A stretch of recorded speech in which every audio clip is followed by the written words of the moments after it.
વડોદરામાં મેદસ્વીતા ઘટાડવાના નામે ઓનલાઈન જાહેરાતો આપી ગેરકાયદેસર રીતે દવાઓના વેચાણ કરતા દવા માફિયાઓનો પર્દાફાશ થયો છે. ખોરાક અને ઔષધ નિયમન તંત્રએ મોન્જારો ક્વિકપેન ઇન્જેક્શનના ગેરકાયદેસર ઓનલાઈન વેચાણનો ભાંડાફોડ કર્યો છે.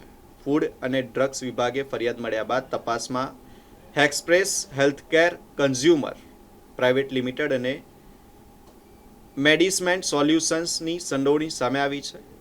active.co.in વેબસાઇટ મારફતે ભ્રામક જાહેરાતો આપી ગ્રાહકોને પ્રિસ્ક્રિપ્શન વગર દવા વેચાતી હતી.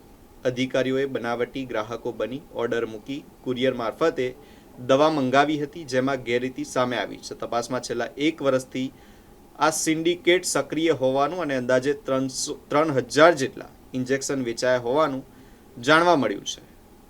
મેડિસમેન્ટ સોલ્યુશન્સ પ્રાઇવેટ લિમિટેડનું લાયસન્સ કાયમી ધોરણે રદ કરવામાં આવ્યું છે. સંડોવાયેલા તમામ સામે આગામી દિવસોમાં ફોજદારી કાર્યવાહી હાથ ધરાશે. તંત્રએ ચેતવણી આપી છે કે મોન્જારો ક્વિકપેનનો બિનજવાબદાર ઉપયોગ કિડની, પિત્તાશય અને સ્વાદુપિંડ માટે જોખમી સાબિત થઈ શકે છે.